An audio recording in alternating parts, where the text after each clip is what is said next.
Safety అయినా అని అడుగుతారు. ఆ రాసిన డాక్టర్ గారికి ఏం సేఫ్టీ ఇస్తున్నారని నేను పత్రికాముఖంగా నేను క్వశ్చన్ చేస్తున్నానండి.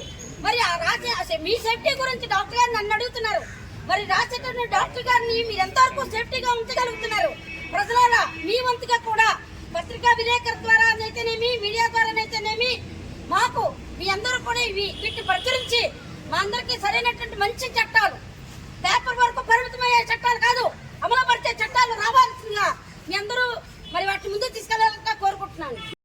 నిందితులు ఎవరైతే ఉంటారో వారు ఏ పార్టీ వారు ఎవరని కాకుండా నిందితుల మీద ఒక చర్యలు తీసుకొని వారిని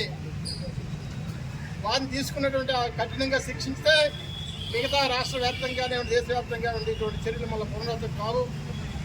అందుకని మేమందరం కూడా ఇవాళ ఈ చర్యలు చేపట్టడం జరిగింది.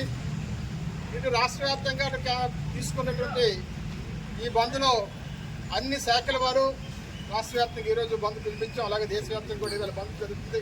కాబట్టి మా బంద్ను విజయవంతం చేయడానికి ఇచ్చేసినటువంటి మీ అందరూ కూడా మరొకసారి ధన్యవాదాలు తెలియజేస్తూ, పత్రికా సోదరులకి అలాగే ఎలక్ట్రానిక్ మీడియా వారికి కూడా మా విన్నపం. ముఖ్యంగా ఈ కార్యక్రమం ఇక్కడి నుంచి నిరసన తెలియజేస్తూ ఆర్డీఓ గారికి అలానే డిఎస్పీ గారికి ఎంఆర్ఓ గారికి మా తాలూకా విన్నపాన్ని వారికి అందజేసి ఈ జరిగినటువంటి అవాంఛనీయమైన చర్యకు నిరసన భవిష్యత్తులో ఎవరికి కూడా ఎటువంటి పునరావృతం కాకుండా వైద్యులు కానివ్వండి, వైద్య సిబ్బంది కానివ్వండి, వైశాఖలో పనిచేస్తున్న ఎవరికి కానివ్వండి ఇటువంటి జరగకుండా ఉండే విధంగా తగు చర్యలు చేపట్టేందుకు ఆర్డీఓ గారి ద్వారా అలాగే డిఎస్పీ గారి ద్వారా ప్రభుత్వానికి, రాష్ట్ర ప్రభుత్వానికి కానివ్వండి, కేంద్ర ప్రభుత్వానికి కానివ్వండి మా తాలూకాటువంటి విన్నపాన్ని ఇక్కడ తీసుకెళ్లాలని చెప్పి కోరుతూ, తద్వారా పశ్చిమ బెంగాల్లో ఉన్నటువంటి మన అక్కడ ఉన్నటువంటి మమతా బెనర్జీ గారిని, ముఖ్యమంత్రి గారిని జరిపించి తద్వారా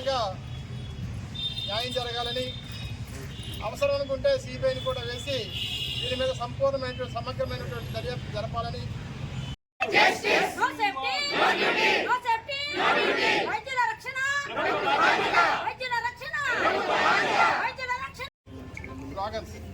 We want justice. We want justice.